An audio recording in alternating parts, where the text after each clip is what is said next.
Enlikteki mavzu siz bilen biz kızıkıp kilovatkan Amerika Qo'shma Shtatlardan Jahon Xalq Jamhuriyati o'rtasida suhbat, ya'ni yana bir navbatlik suhbat oxirlashdi. Süp-süzük 3 signal qo'yib berildi. Mavzuda xabar 2-25 kun Dubai orbitida e'lon qilindi. Xabar bunday başladı. 4 gün uzun sozulgan elishish orqali Beijing vaqti 25 kuni saharda Amerika Jungo ishki davlatdan 25 kuni saharda Amerika Jungo ishki davlatdan bir qatimliq suhbati Washingtonda oxirlashdi. Tahlilchilar bunday hisobladi.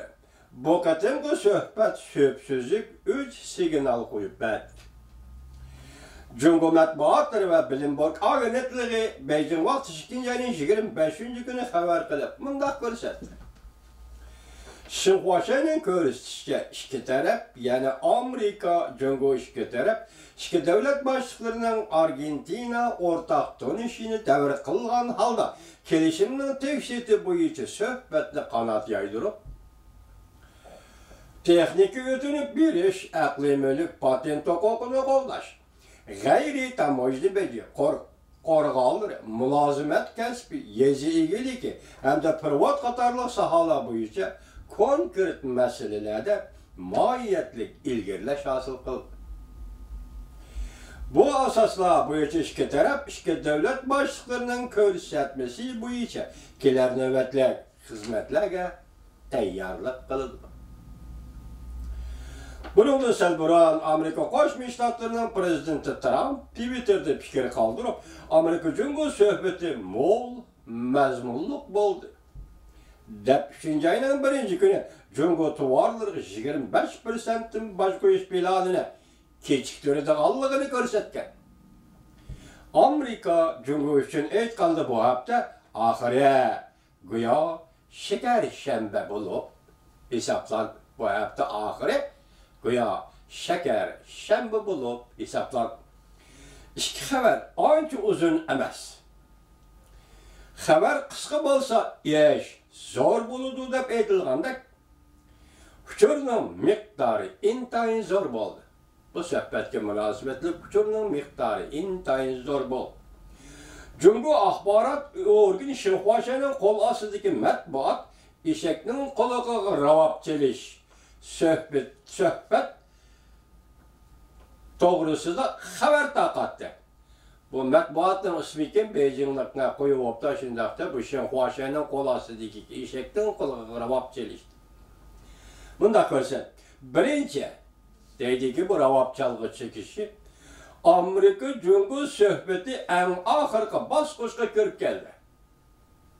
Demak, Xinhuaning qarmoq ostida Xinhua o'zi bevos so'zlamay, qo'l ostidagini so'zlatyapti juma. Birinchi signal Amerika Jungo suhbati eng oxirgi bosqichga kirib keldi. Kelishimning tekshitini tayyorlash boshlandi. İmza qo'yilgan kelishimning tekshitini tayyorlash boshlandi. Eng oxirgi kelishim hargiz eslatma emas, tushunch xarakterlik eslatma emas. Ikkinchi signal. Suhbat intayin zo'r g'alabaga erishdi. Ko'p sohalarga berib chetildi. Quruq prinsip so'zlash emas, konkret detallarga berib chetildi. Konkret qaysi sohalar savol qo'yildi. Xinhua tuvandagidek xabar qildi. Texnika o'tinib berish, aqliy mulk huquqini qo'llash, g'ayri tamojli beji qo'rg'onlari, mulozimat kasbi, yezi egiligi, privat qatorliq taraflar.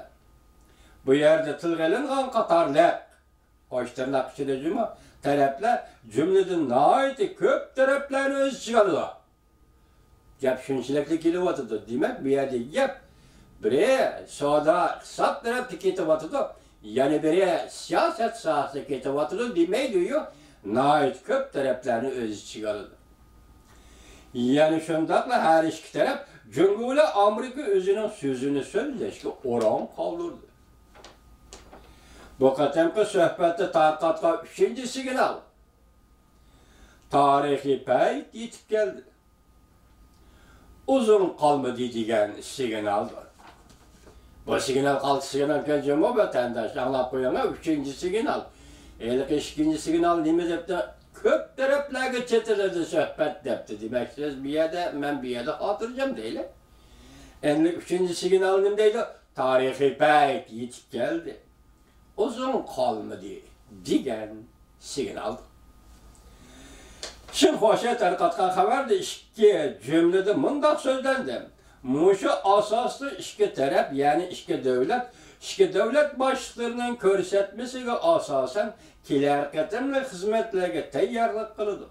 Bu deganlik go'yo bek oddiy ko'rinsimi, lekin Amerika Jungo iki tarafning yaqindan beri oshkorlagan uchurlariga birlashtirganda intayin zo'r uchur miqdoriga ega. Birinci, kelar qatim, yani söhbetleşimiz degan gap bo'linmadi. İkinci, iki devlet başlıklarının ko'rsatmasi bo'yicha kelar qatimli xizmatlarga tayyorlik qiladigan bo'ldi. Bu qatimki söhbet haqiqatan zo'r söhbet bo'lib hisoblandi.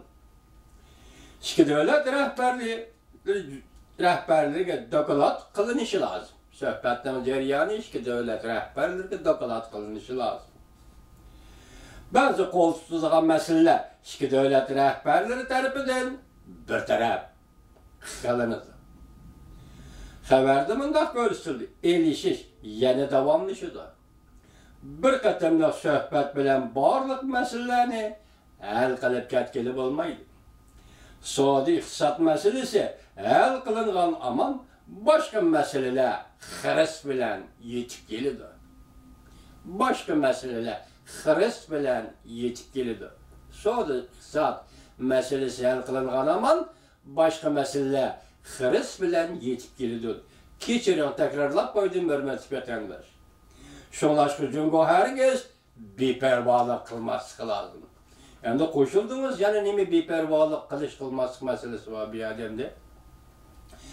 Xabardor bir nafar kishi mundaq ko'rsatdi. Suhbat eng oxirida balki mag'lub bo'lishi mumkin. Bu bir ehtimollikda. U mundaq dedi: tushunchalar, jihatki xizmatlar, cho'ng prinsip jihatda, halqılık, konkret va'dalar jihatda Jungo'ning yozma fikr bilan qo'shilishini qo'lga keltirishimiz lozim. Demak, va'dangiz og'zaki yoki suhbat jarayonida endi bu fikrlar yozma shaklda Amerikaga topshirilishi kerak.